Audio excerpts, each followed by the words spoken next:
We'll just give it a few moments there. The sun is shining. As always, with the Great Place to Work webinar, we like to talk about the weather. The sun is shining today, right? The pollen count is high, however, right? That's a thing, certainly for me, all right? You might just pop good morning. Tell us what the weather is like into the chat function. If you want to talk about the pollen, that's fine also.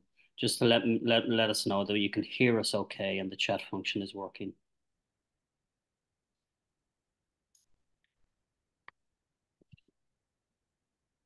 Morning, Aoife. Yeah, I've started a hay fever conversation here with the pollen piece. Morning from Kerry.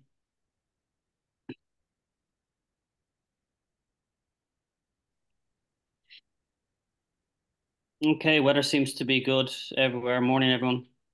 Morning, Anne-Marie.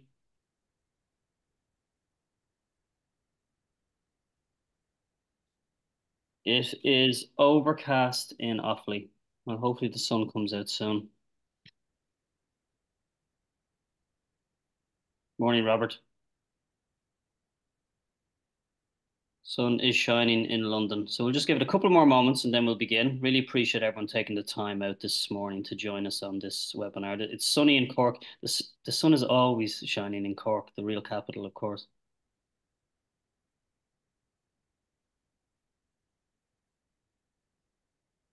Morning, Michelle.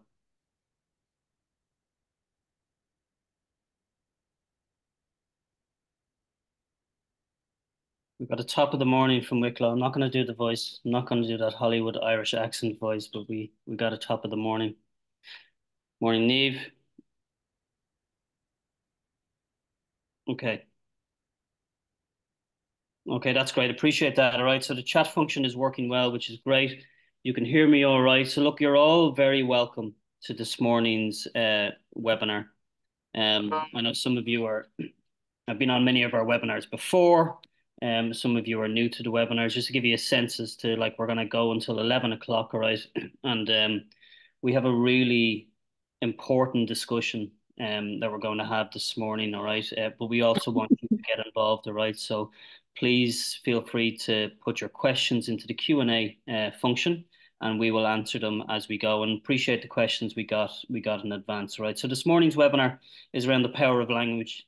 Power of language to unlock diversity and inclusion and inclusion, and we're doing it in partnership with Human Collective. We'll hear from Conor in a moment. Now, there's two reasons from a Great Place to Work point of view why we feel this webinar is important. Right, the first is we very much have a focus now with our clients, encouraging them to build a great place to work for all of their people, not just some of their people. Too often when we look at the data and the demographics we get back, and we can see that organizations are building a great place to work for some of their people, but not for all of the people, right? So that's the opportunity that's ahead of us as we look to build a really strong culture. And the second area, um, from talking to organizations and leaders within organizations, we're hearing back that there's a fear around language. There's a language fear when it comes to diversity and inclusion, and that's at a leadership level, where people are afraid of saying the wrong thing, addressing people in the wrong way.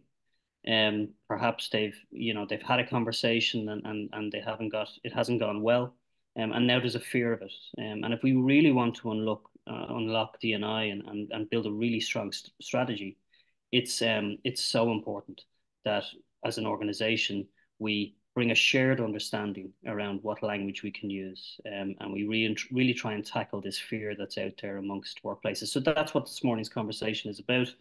Just on the next slide, just a few quick messages from me. Um, we are announcing best workplaces in hospitality. That'll come out on the 27th of June. Keep an eye on that. On the next slide, then we have a podcast called the Red Cube Podcast, where we talk about all things people and culture. And related to this topic, there's a really good podcast there that we did with David and Ali from Woody's around their strategy and their approach to building a really good D&I strategy, if you like, an inclusive workplace. They've done amazing things in Woody's. I really encourage you to log on to that podcast. About 25 minutes. It's a really good conversation with Woody's. And just want to share with you, and Akshida's just put the link to the podcast into the chat there. Thank you. And then just some of the data really quickly before I introduce Conor. So, Great Place to Work program, we survey all employees, leaders, and managers. And one of the 17 categories we cover when it comes to workplace culture is D&I. All right. And I just thought we'd share some of the questions and responses, right? So, a question we ask all employees, and last year in Ireland, there was about 60,000 employees across workplaces in Ireland would have taken the Great Place to Work survey. And one question we asked is, I can be myself around here. Okay. And for Great Place to Work organizations that are certified, that are at a good standard, 90% of people agreed to that question. I can be myself around here. However, non-certified workplaces are at 71%. So almost a third of people in non-certified workplaces feel that they can't be themselves when it comes to going to work. All right. Just on the next slide, then, please, Akshita.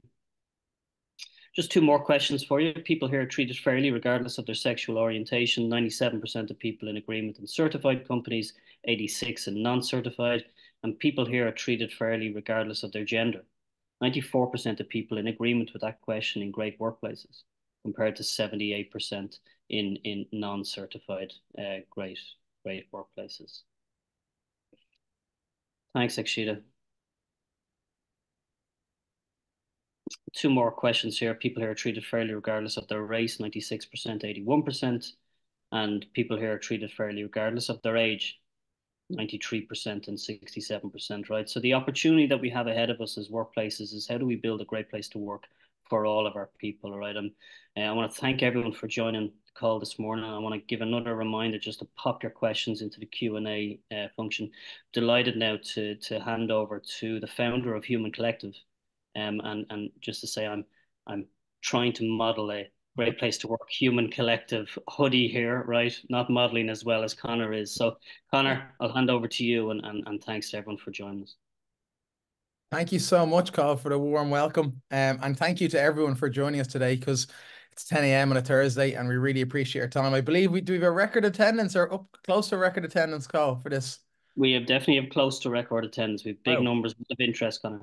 That's brilliant there, Carl. Well, thank you so much. And I've been fortunate to work with Carl the last couple of months, and it's been amazing to see all the work he's done and how driven he is. And I think you made some great points that we'll discuss later on, Carl. So thanks for joining us. As Carl mentioned, I'm part of Human Collective. I'm the founder of Human Collective. So who are we? We are a team of activist campaigners. Our mission is to unite people and spread a message of equality. We do that in a couple of different ways: through anti-discrimination workshops, corporate talks like today, and through sustainable clothing that we provide. It all features the equal sign. It's not for today, but there's a lot of behavioral science behind that. I am delighted to welcome a fabulous panel today. So we have Nikki Bradley, we have Niamh Byrne, and we have Kate McConnell. And they've got three incredible stories that we're going to discuss in a little bit. So when we do talks, they center around 5 key pillars, and that's gender equality, racial equality, LGBT equality, opportunity equality, and disability equality. And in the last 2 years, we've done talks to over 50 companies in Ireland, and they're global multinational companies, like the Google, Salesforce, HubSpot, Amazon. And we have learned so much from those companies, and we've taken little bits and pieces and we've tweaked that, and we've understood the problem areas that companies face. So today we're going to read out a statement of care, and it's really important that you, the listeners, feel like you can ask any question, that this is a safe place. So before we kick off our conversation today, we firstly want to set out our intention of care, empathy, and learning today.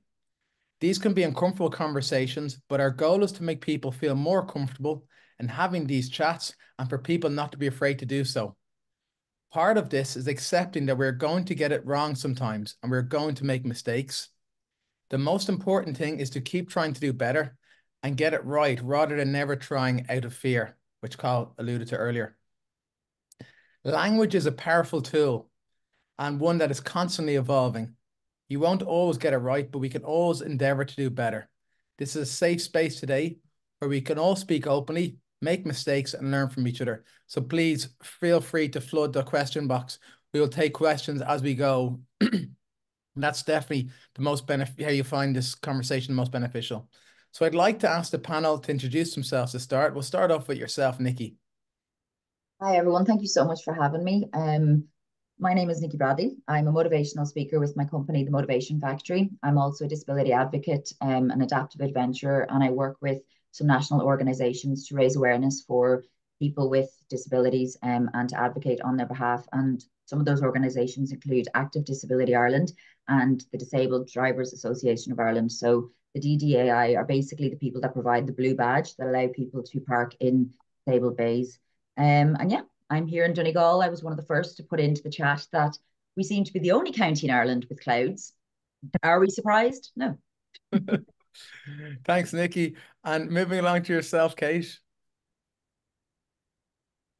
Good morning, everyone. How are you? So my name is Kate. I'm from Dublin. I was born with a condition called achondroplasia, which simply means I have shorter arms and legs. So I'm 4'2" for anybody that wants to know.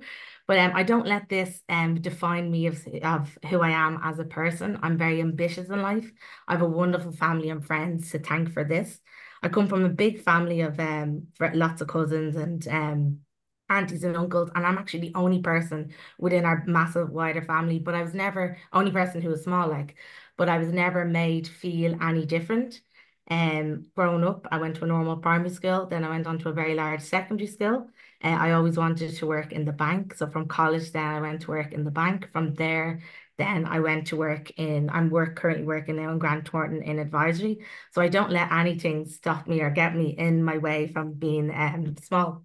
I'm a very positive person. I live life to the full. Outside of work, I love to cook and I travel. I'm a shopaholic, I would say. I live in a world that was not built for me, but I make it work. I'm delighted to be here today to remove any barriers that we have when people want to ask those uncomfortable questions. So thank you. Neve. Thanks, Kate. Hi everyone. First off, happy Pride. And we're in the middle of an amazing month celebrating the LGBT plus I community. And what an amazing month. My name is Neve Byrne. I am a proud member of the transgender community. My pronouns are she and her. I've been working with Yahoo for over 12 years now. At this stage, it's more like family. Um, I initially transitioned later in life about 4 years ago, and Yahoo and my colleagues have had my back since day one. They've supported me from the beginning to today and helped me become this amazing, confident person who's able to sit on a panel today and talk with these amazing people. I love that, Neve. And we've got Anna and Katie have come with Happy Pride too. So I'm going to start off with a tough question in some ways, but I want to give the audience an understanding of some of the situations you've been in. So I remember someone saying to me when I was younger, when someone said something, called me the N-word, and they said, sticks and stones may break my bones, but names will never hurt me. But at the time, it felt like those words were harder than stones. I would have preferred the stones. Um, Neve, on that topic of sticks and stones, which would you prefer and why? Um, I can understand where it came from. Like, we don't want people to think that words can hurt us, but I think we've all identified that words do hurt, they linger. Bones will heal from the sticks and the stones, and I think I'd prefer to take the sticks and the stones any day. I suffer with a condition called gender dysphoria, which is where my gender identity doesn't match my body. And this can cause my anxiety to flare where I can become withdrawn for hours, even days at a time, all because of something someone says. Can you give an example of that, Neve, that's happened? Well, like, you could be walking down the street, could be having this most amazing day. You could have had been out with friends, colleagues, living on the high, and it just takes one group calling you something like a tranny, um, girly guy. I've been called other stuff I won't repeat online, but it just takes one simple word just to knock you down. And then all of a sudden it could take you hours, even a couple of days for you to kind of pick yourself back up. And have you ever been in a situation, and I'm not encouraging people to do this because of their safety is the priority here, but have you ever been in a situation where you or one of your friends or family have have addressed those people? Have you ever seen allyship used in an effective way there to support you? Yeah, I've seen it in a group setting. I didn't hear a comment, but I've heard someone speak out loudly, very loudly, saying, "That's in Tron, you're being sexist. You just misgendered her." Like he stood up and very loudly kind of just corrected her in his place. I guess it depends on the situation. I wouldn't, again, it depends on the group, the setting. Like it could be risky to do that in a bar. It could be risky to do that in that kind of environment, but in this environment, it was okay. Okay. And what was your reaction to that by that person when your friend stood up and said you've misgendered her? Um, I think she was shocked Okay. simply because someone kind of called her out for saying something that was inappropriate. Okay, we're gonna discuss calling in and calling out, which is a psychological term. So social psychologists coined it, and it's that idea of when to call in, when to call out. So we'll discuss that in a little bit later on. Kate, sticks and stones may break my bones, but names will never hurt me. Yeah, no, as shocking. I'm similar to Dave. As shocking as this may sound, I would prefer the stone any day. And names can stick with you. They can be so damaging to a person. And I said sometimes people don't realize what they're saying can be so hurtful. It could be for a cheap laugh. Oh, I didn't mean to say that to you. Or I was only joking with you, but it can ruin your day. Like say for myself, people might just think they have the right to say, hey, check that little midget out over there. I've done a lot of work myself to block those type of comments out. But that those words, they stick with you, they stick with you for a long time. So I think people need to realize, think before you speak. And if you were in my shoes, how would you feel that being shouted at you? And you mentioned your amazing family earlier, Kate. Yeah. I'm sure they've come to support you in Yeah, those. no, I have a great family, and as I said before, we love drinking tea. So whether we celebrate good news, bad news, we always sit down, and we're very open. We talk about everything, and I think it's a fantastic thing. You can open up, talk whether it's a good day, bad day, and they've kind of encouraged me. You kind of have to you do a bit of reverse psychology. You kind of if you think about those people, I pity people like that more. Kind of like, where is it coming from? Why do you feel the need to say that? But I've two great sisters as well. I said this before, they're like my two bouncers. So if we're out and someone might be misbehaving, or especially around like bar situation, people have drink on them, they get more confidence. But I have two great sisters and nothing will pass them anyway. And what do your sisters do to tackle that type of language? But 9 times out of 10 they would ignore it, and we'd have our own little secret laugh, and we'd just like, ignore that. But if it was getting a bit inappropriate, they would stand up, they would say something, and they'd approach the person in a safe situation. I know I talked before, I was out in a bar before, and one person decided to put me over their shoulder and run across the bar. Now that was just not on. My sisters were straight in. But the bouncers were 10 out of 10 straight in, and your man was out. But it was more the kind of shock feeling. I didn't know what the hell had happened. Woman, I'm in the air, and woman, I'm back on my feet again. So it was more, I didn't want to make too much of a big deal out of it, but it was stopped, and the person got kicked out, so their night was ruined as well. So Yeah, that's shocking. I but I always do think wonder. standing up for people in a safe situation, calling people out. Sometimes people get shocked when you're saying, "What'd you say that for?" And they go, "Oh, I didn't say anything." So Yeah. And it is, and you're shocked as well by it, yeah, it's hard. yeah, But I always feel like the victim is actually shocked by the terminology. And I'm like you, Kate, in a sense that I'm going, oh, they didn't really say that. They mustn't have said that. Whereby that's why I think it's so important for allyship. And I think companies can really learn from that allyship and people listening today, because the victim, if someone says something sexist in a company, if Mary stands up for herself and says, do you mind not saying that anymore? Somehow she gets the backlash of it. But if someone neutral and a male who's neutral in this type of situation stands up for Mary, that's 10 times more powerful. I think it can be, you've got to have a bit of bravery about you and courage to do it. But I think you can really change the dynamic of the conversation. And I've seen that done really well. Because I said the victim's often stunned by it. And the victim just wants it to go away as well. They don't want the situation to get any escalate. So it's really important that the bystanders basically stand up. And the bystanders might feel like, oh, someone else will do it. But that's where we'd ask people to stand up and step forward. Because the bystander effect is that mentality that someone else will solve that problem. But what I'd ask people on the video today and in the audience, that you have an opportunity to stand up and change the course of that conversation, because that wording might have been used, that language might have been used on many occasions by that person, but when a neutral person steps in, that's where the dynamic changes. Nikki, sticks and stones may break my bones, but names will never hurt me.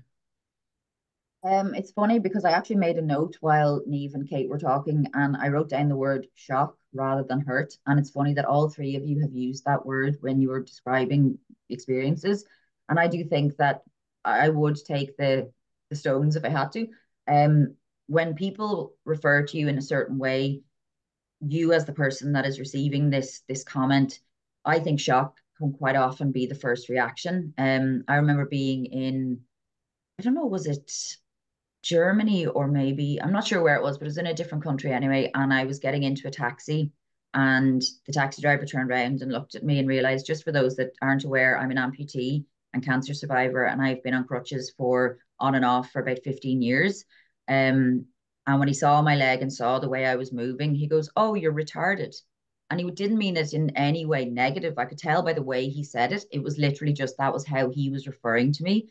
So I corrected him there and then, but the shock that I felt at that word, because we all know that that's unacceptable. But before I was able to react, I literally was just stunned for a moment. And that was literally years ago, and it's still with me. I still remember it so clearly. So as everybody said, those words stay with you for a very long time.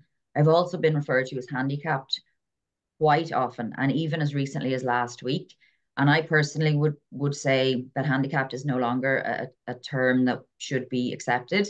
But yeah, there's been so many situations. I've had my crutches taken off me in nightclubs by people that want to go, which I understand, and it's a bit of fun. But like, if they run off to the other side of the nightclub, they kind of forget that I can't follow them.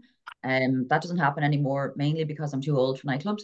But you know, these moments can happen when people think it's fun and it's a bit of crack, but they're forgetting that those crutches are with they don't know my story. They don't know that I need, especially now as an amputee, without my crutches, I can't walk to the shower or to the bathroom or from the bedroom to the sitting room. Like, they're an incredibly important part of me, and they're not something that can just be played with. And it works the same with terminology. Like, people need to just be a little bit careful with what they say. Nikki, you mentioned there, and obviously this is last week, that someone said the word handicap to you. How did you handle that situation? And would you mind, are you comfortable discussing that?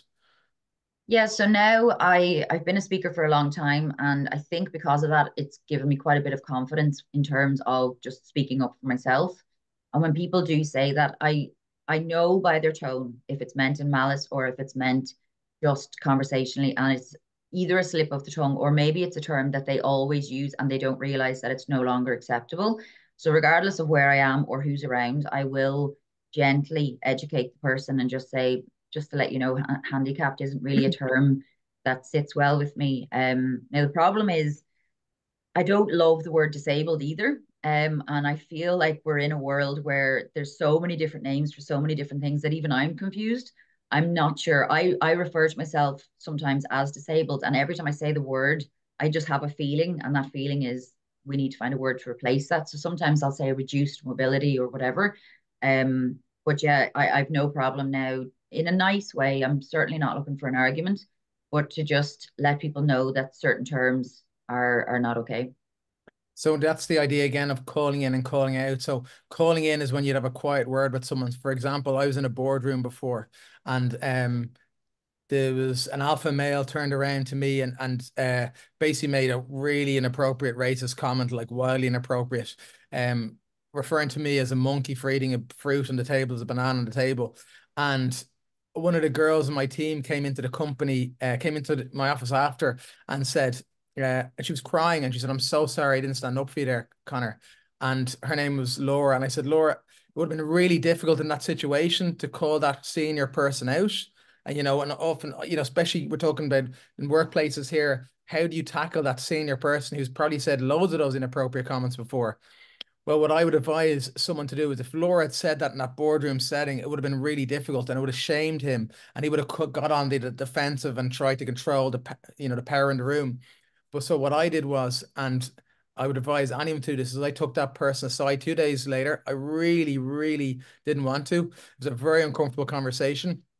And I said, let's call him Stephen. I said, Stephen, you know, you can no longer make those type of racist comments anymore. And he said, yeah, I know. So one or two people have made them. They're really bad. And I said, no, Stephen, you said it. You said it. And it gave an opportunity to eventually apologize. And he no longer said those comments anymore. Um, if Laura or I had called him out in that meeting, it wouldn't have gone down well. You know, it just wouldn't have worked well.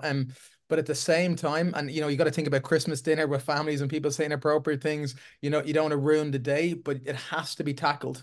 And you can say that's unacceptable. I think the way Nikki phrased it quite well. Sorry, Nikki, you said you know, you shouldn't really use that terminology. And we have to understand the terminology is evolving, absolutely. But when people say things that are blatantly inappropriate or prejudice or discriminating against anyone, you have to call them out.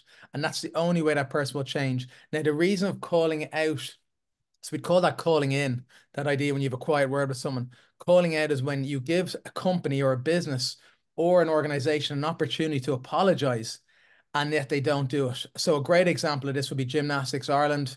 There was a young black girl deprived of a medal. It was very blatant. I know a little bit about behind the scenes of exactly what happened there. But that organization, Gymnastics Ireland, were given 18 months to apologize to this young family. And they didn't. The dad had recorded the video. It's as clear as day that it was a deliberate action. And again, there's a lot of social science behind this, but I won't go into it today. And what happened was actually they refused to come back and apologize to the family. Someone came into our Human Collective clothing shop in Stephen's Green and showed me a video, and he said this family can't get an apology. I went online and did a video, and in 48 hours it went viral. Someone in America who's a Simone Biles, she's an Olympic gymnastics. She put it up. Gymnast. She talked about it, and eventually, Gymnastics on a Sunday apologized. So it went from Wednesday someone showed me the video, to Friday, the video going live, and Sunday, the apology. And that's sometimes what has to be done in order for a company or an organization to apologize. But we always try and give people the opportunity to apologize first. And I think that's the learning in it as well. There's some questions that have come through here. So I'm just going to go up because there's a good question here. Could you talk a bit more? Could you talk a bit about proactive actions companies can take to support our disabled colleagues rather than reactive? I think that's an absolutely brilliant question from Vanessa McGrath. And maybe Kate, you might, from your experience working in Grand Thornton, take that question. Yeah. I think the main question and my favorite question is accessibility. Is this building accessible? We can have all the great policies and procedures in place, and it could look really well, but I think the people on the ground that have to use the building every day, you know, they need to be asked the question: is there anything that we can make better? You know, like example for me, like is mirrors in bathrooms, you know, plug sockets. There's different things like just a canteen, a load, like accessibility. People like, and it's funny when you talk to people and they're like, I never realized that. You couldn't reach that or whatever. And even not like within Grant Thornton, they're brilliant. Well, like that's what we're going through at the moment. We're fixing a few different things around the building to make it's great building, but we're going to even make it a lot better to make it easier for everybody. But I'm like even in different for example, for me, I love coffee. I love going into coffee shops and you go in and they have the paper straws, they have everything in place, but the lids are up at sky high. And I always have to say, sorry, can you give me down a lid? So those little things, it's only little adaptations to make sure that if someone's going in for a coffee, whether in a wheelchair, whether like me, 4'2", that everyone can reach them and they're accessible. So it's you know, places are changing and it can always be improved. And I think by asking the people that use the building, you know, have a forum and make it a very open conversation, and maybe do a networking or just meet them for a coffee and just sit down and ask, is there anything in this building or place we can make better for yourself? I think that's brilliant advice, Kate. And when we first did a video on Uncomfortable Conversations, and we put it out on LinkedIn, and actually Kate's company then approached her and said, Kate, we'd love your advice on this. And I think that's okay to say. I think sometimes companies see it as a weakness to come to their employees and ask for advice, but say, look, we want to navigate this world better. Can you help us? And obviously there's so many different pieces of advice that Kate can give. So I think keeping it as an open forum would be brilliant. But then again, approaching people like Kate and saying, I'd like your advice on this. That's okay to do. I think people are afraid to ask, coming back to what Cobb was saying, that fear of asking that question. Yeah, it might be slightly uncomfortable at the start, but you can see that, Kate's approach, and I honestly think 9 out of 10 people's approach will be to, yeah, I'd love to give feedback. Um, Hidden disability. So this is from Vanessa. Hidden disability, neurodiversity are not yet addressed, and they're so important. Quite a large number of organizations only go as far as box ticking or PR on the topics, but won't go beyond tokenism. It's quite interesting, Vanessa. And I did a talk with an amazing lady called Rena Kennedy, who's the CEO of Neurodiversity Ireland, and she's someone that I'm happy to link in a couple of emails at the end to this. Because she's an incredible lady. And she would feel that, yeah, I mean, different companies are in different journeys, and I think we have to understand that as well. So, for example, she works for Google, who are, I think, to be fair, quite further ahead on their DEI journey. But neurodiversity, because it affects so many people, and it's a hidden disability, and it's something that I always think about it is that, there's so many people in the workforce that have it, yet you don't realize. For example, I remember my brother who's dyslexic, and he didn't want anyone in his company to know about it, even though if they did, they'd be able to help him more.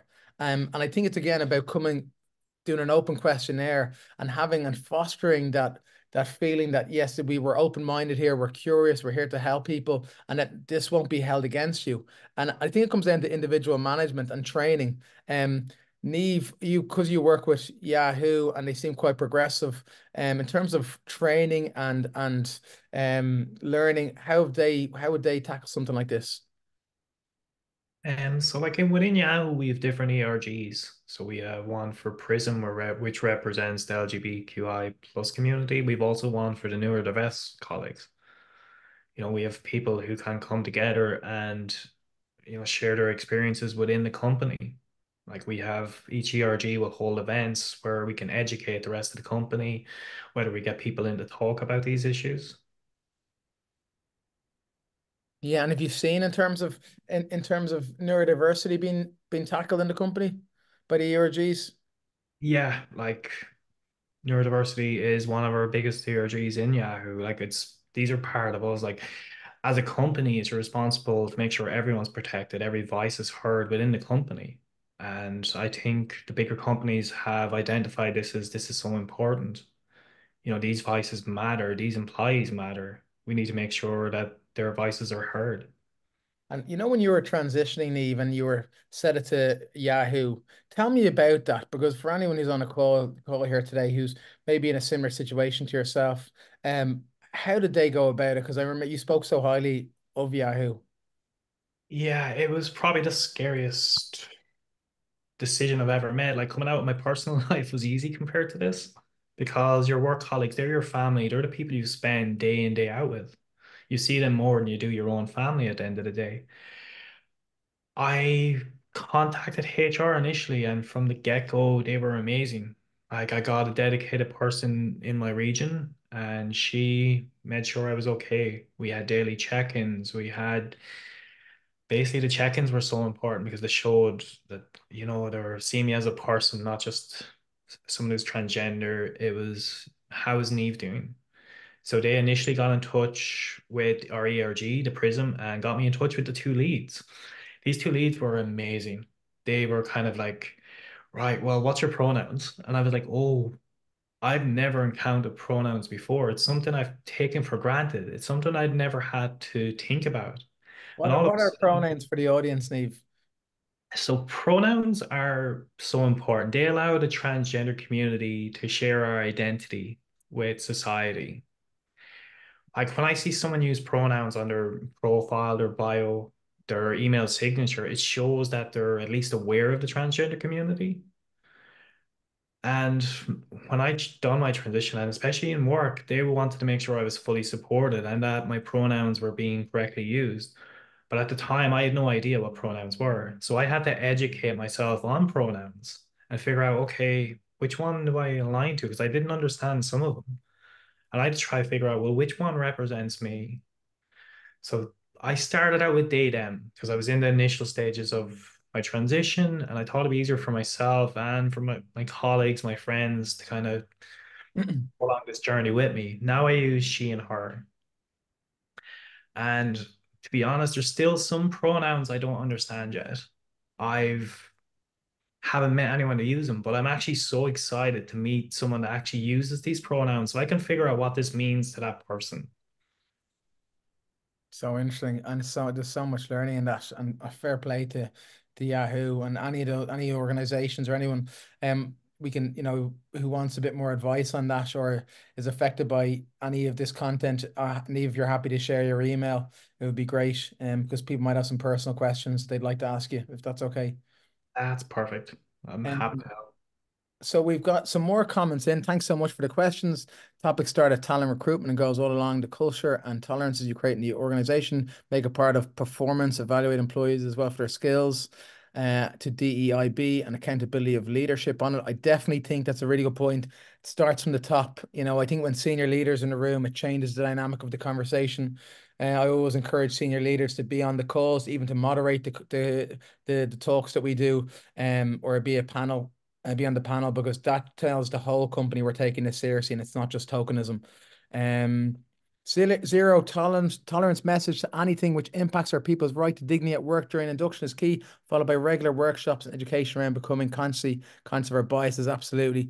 We all have biases. Every one of us do. So you just have to question those biases and understand where do they come from. We're products of our media, and sometimes that influences us without even realizing. Nikki, this is for you. You mentioned blue badges for parking. I'm in the process of getting parking spaces developed on our campuses. What organization do I approach to link in with to progress? And who will influence our estate officers to value these spaces and indeed then set spaces? So I think this is really important because disability parking is everywhere. And sometimes you see people who definitely don't have a disability parking in them. And Nikki, even since I've spoken to you, I've been so conscious of saying it to people, going, like, just checking to see do they actually have a disability and question them on it. So would you like to answer that question? Yeah, so what I would say off the bat is that the best person to approach would be Richard Ryder from the DDAI. I can pass on information to you afterwards, Trish, if that would be helpful. There's so many things around parking. I don't know everything around it, but it depends. Your public versus private, very different rules. Depending on how big the car park is, will basically depend on how many spaces you will be allowed. And what did you say? The officers to value these spaces. Yeah, so I think that the best thing you can do is first contact Richard Ryder, because he basically knows everything about parking. And then from there, he'll be able to point you in the right direction. But just, Conor, even what you're saying about educating people, and I know we're going off topic ever so slightly, but I'm very passionate about this subject. So I just want to really quickly say that one thing I learned, so I've had a blue badge for a number of years, and thankfully in the south, it's very different in Northern Ireland, but in the south, it's quite hard to get one of these badges, and they are very closely monitored. You have to reapply every 2 years, and they're only given to people with long-term disability or reduced mobility. I'll hold my hands up. I used to get so mad. My whole family did. We were like just nearly hunting out these people that had had the audacity to park in a space without a blue badge. And somebody had mentioned hidden disabilities and a few different things. If somebody didn't look like they had a disability, we would nearly form an opinion without first checking if they had a badge. And that is the number one thing I've learned over the years. Before you say anything, before you approach anybody, even if you are being an ally to somebody in your family or your group of friends that use a blue badge, please do always check the windscreen for the badge before you approach anybody, because I don't look like I have anything wrong with me on the screen today. From the waist up, I'm grand. It's from the waist down that everything goes wrong. And when I'm in the car, nobody can see that. And I felt so many times I've had people stare at me.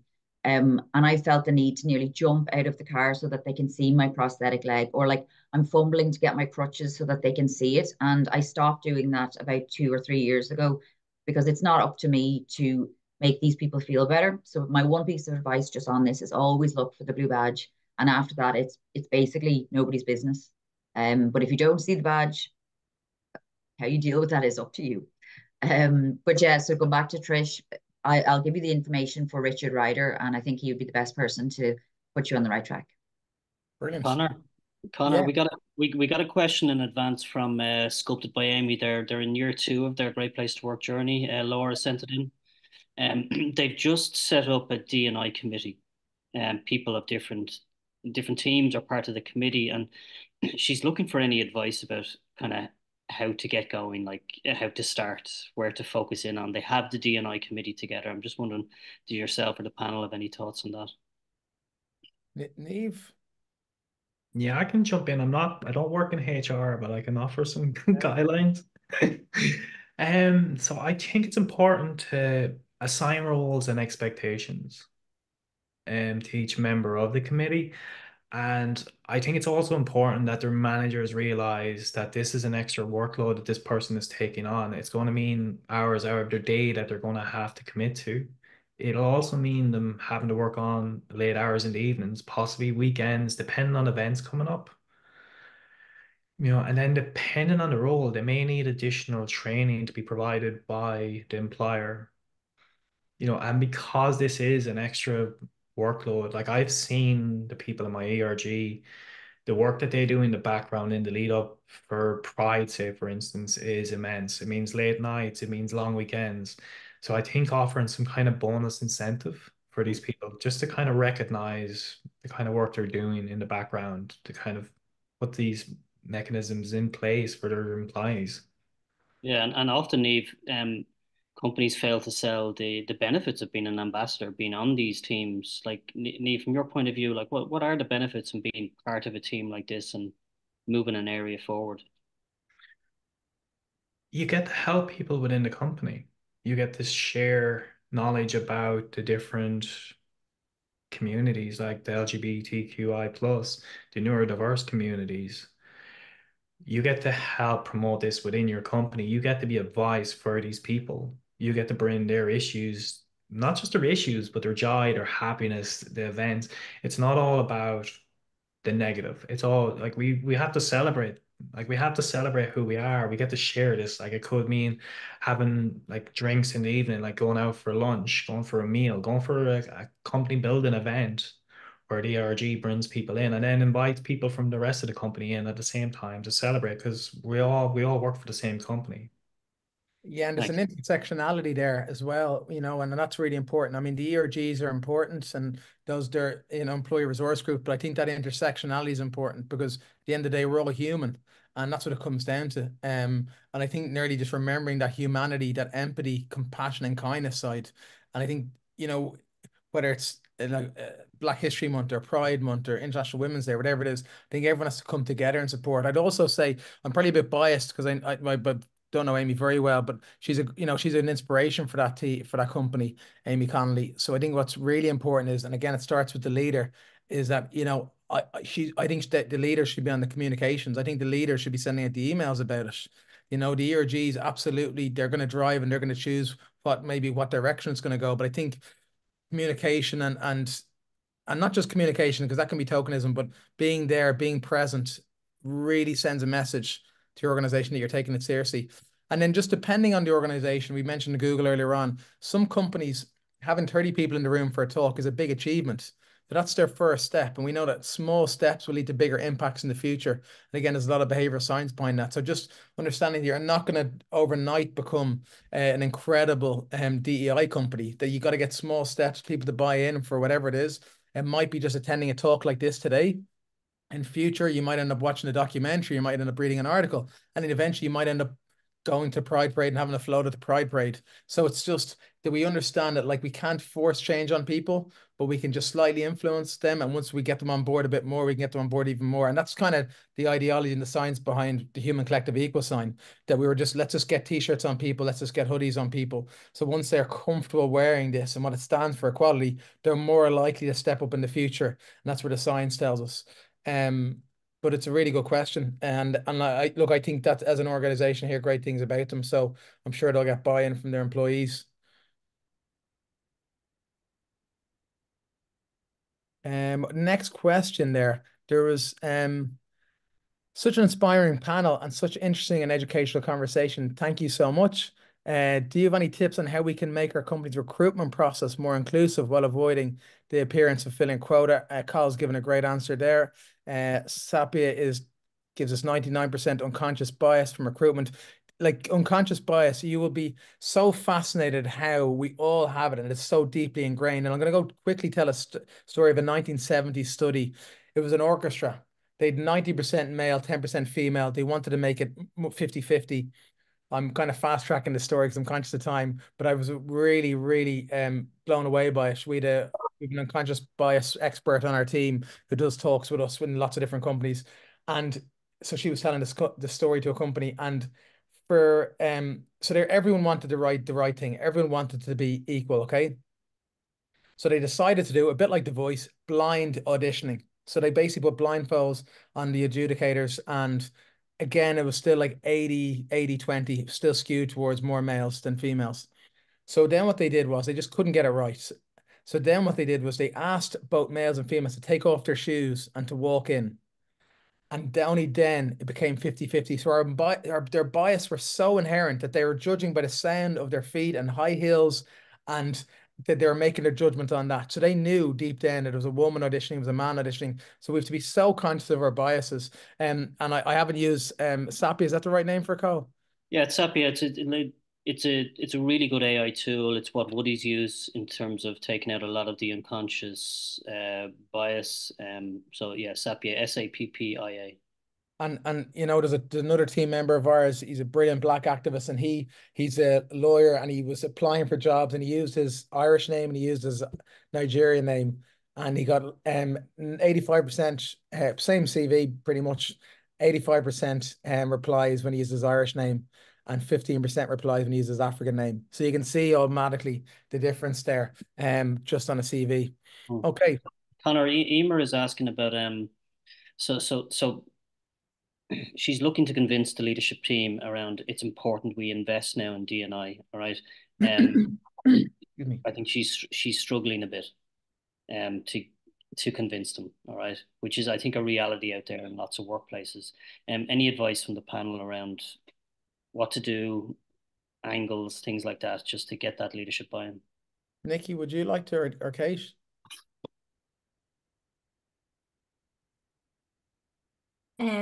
I think like maybe you need to see why they're refusing it. Like maybe challenge them on that. To see what the issue is. Like it should be everywhere. It should be open. You know, I don't understand places that don't have it. You know, like as in like you know I know places are setting it up, and it's also about having fun and like getting to know people from all different walks of life as well. So. It would be more of an understanding on why they don't want it is what I would That's a like to great know, and point, then Kate. I go think from there. questioning, I think Yeah. questioning anything is really good in a really simple, non-aggressive way. But why do you feel like that? And that comes down to someone put in the group. They might have removed it. My child said something about diverse people. You want to understand why your child makes those inappropriate comments about diverse people. Just to understand why. Where have they picked it up from? And I've been in a family situation where I've had to ask, why would you say that? Where does that come from? And they've never engaged with that community. And it was something about the gay community. And I said, but why? Why would you say that? And it's just breaking down those boundaries. Um, I, I think the other thing is, unfortunately, leaders like to think about the bottom line a lot. So I think you probably have to present the data, how diverse teams are ultimately more profitable. We have some information that we can send on because I think they need to see, oh, well, diverse teams can understand diverse marketplaces better. The diverse thinking, we know diverse thinking is better. So you've got to probably produce that type of data and how it will affect the bottom line. Because I've worked in companies that have no interest in any of it as well, and it was terrible because the representation across the company is quite strong, of diverse people. So it also shows your company that you have a heart, that you care. It's not just about money, and so I think even that element more than ever is so important for companies, because companies need to see, our employees need to see, oh, this company actually cares about me. This company actually is wants to foster this team spirit. And that's a great thing, and it's hard to measure, but that's a huge. Now, I don't know if Nikki, Can you'd I like to. just jump in really quickly? And I don't know exactly what could be shared from one company to another, but I think the term positive peer pressure applies here, from a business point of view. So basically, if a company can see that other companies in their sector have already done it, suddenly this company is going to start to feel left behind, and that positive peer pressure will kick in. So as you mentioned, Conor, about getting data together, if there was a way to gather very loose data on other companies and be able to present it and say, well, look, this, 2 years ago, so and so set up this, and here's how they're getting on. It's almost a collaborative approach, because everyone wants the same end goal. But I do think that companies see this as a risk, and because there is money and time involved, they could see this as a risk, and that's going to be a barrier to initially set it up. So yeah, if you could kind of look at it from that point of view. And I just want to jump on Anita's message. Conor, you'd mentioned it about her daughter. So basically, in a nutshell, she had said that her daughter is, I suppose, being a little bit negative towards people that are different. And what I would say there is, again, positive peer pressure. If you go to the school and encourage the school to bring in basically something like this, a group of panelists to have a discussion very similar to this, to say the transition years, to the entire transition year group or higher, if her friends get the message and stop doing it, she will be much less likely to continue, because it won't be the cool thing to do anymore. And again, that positive peer pressure will kick in, and it might deter her. Now, obviously, it might not, but it could be worth approaching her school, Anita, just to see would they be open to this type of a panel, because it could make a big difference to her moving forward. Yeah, great answer. Nikki, thanks a million. I'm looking at the time. We have a few minutes left for a few more questions, if that's okay with you, Carl. Yeah, absolutely. Yeah, we've a few more minutes there, Conor. So I think everyone's been jumping in to help out with, the explanation of ERGs, employee resource groups. I'm trying to think if there's another question. Let me see.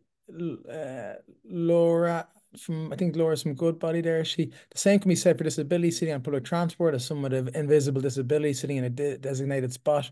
Got horrible looks because my disability couldn't be seen. Some lovely positive comments there. Just looking at the next questions.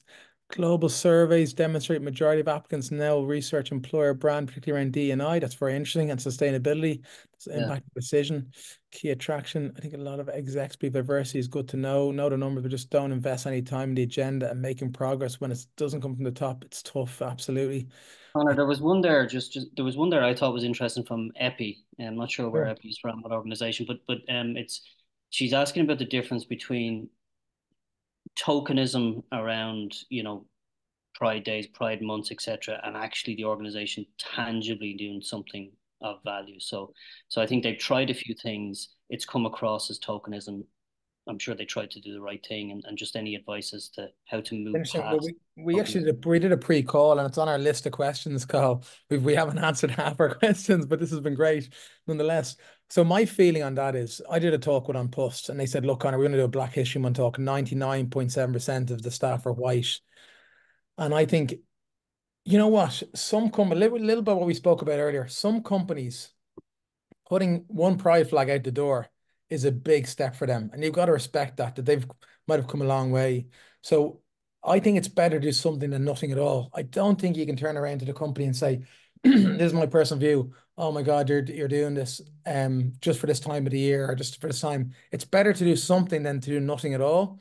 But at the same point, if the culture in the company is toxic, then of course you'd question, wow, why are they doing this when they treat their employees like that? So I think you have to be consistent in your actions.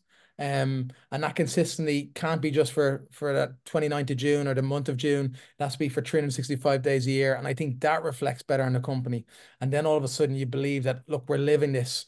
We're not just talking the talk, we're actually walking the walk. And I think sometimes, and this is what we obviously try and do with Human Collective, is when we're doing, okay, the talks are important, but okay, can we donate back to 3 charities to support the talks from the hoodies you're wearing or whatever it is called. So that's where we're trying to walk the walk as well. So it's not just that tokenism and support one of the charities. So do an event where you're donating back to LGBT Ireland or Pride Ireland.